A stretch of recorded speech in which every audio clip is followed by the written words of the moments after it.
നിയമസഭയിലെ ഉപനേതാവിനെ ചൊല്ലി CPM-CPI പോര് വീണ്ടും രൂക്ഷമാകുന്നു.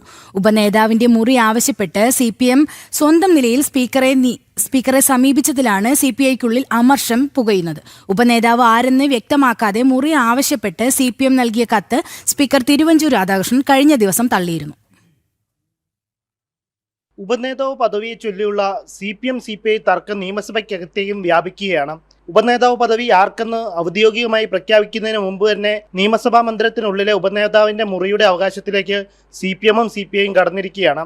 Public accounts committee chairman KN ബാലഗോപാലിനായി ഉപനേതാവിന്റെ മുറി അനുവദിക്കണമെന്നായിരുന്നു CPM-ന്റെ ആവശ്യം. എന്നാൽ കഴിഞ്ഞ ദിവസം CPM നടത്തിയ നീക്കത്തെ സ്പീക്കർ തിരുവഞ്ചൂർ രാധാകൃഷ്ണൻ തള്ളിയിരുന്നു. ഉപനേതാവിന്റെ മുറി വേണമെങ്കിൽ ആരാണ് ഉപനേതാവ് എന്നത് ഔദ്യോഗികമായി വ്യക്തമാക്കിക്കൊണ്ട് പ്രതിപക്ഷ നേതാവ് കത്ത് നൽകണമെന്നായിരുന്നു സ്പീക്കറുടെ നിലപാട്. നിലവിൽ പബ്ലിക് അക്കൗണ്ട്സ് കമ്മിറ്റി ചെയർമാന് അഡ്മിനിസ്ട്രേറ്റീവ് ബ്ലോക്കിൽ മുറി അനുവദിച്ചിട്ടുണ്ടെന്നായിരുന്നു സ്പീക്കറുടെ വിശദീകരണം. ഇതോടെ ഉപനേതാവ് പദവിയിൽ തന്നെ തീരുമാനമാകാത്ത സാഹചര്യത്തിൽ മുറിക്കായി നടത്തിയ CPM നീക്കത്തിനാണ് തിരിച്ചടി നേരിട്ടത്. ഉപനേതാവ് സ്ഥാനം തങ്ങൾക്ക് അവകാശപ്പെട്ടതാണെന്ന നിലപാടിൽ ഉറച്ചു നിൽക്കുകയാണ് CPI ഇപ്പോഴും.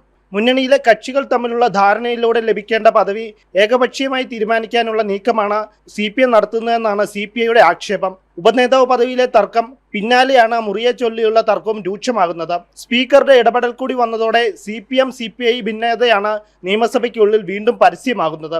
LDFിലെ അധികാര സമവാക്യത്തിലെ അസ്വാരസ്യത്തിൽ ഒട്ടും കുറവില്ലെന്നാണ് പുതിയ തർക്കത്തിലൂടെ പുറത്തു വന്നിരിക്കുന്നത്.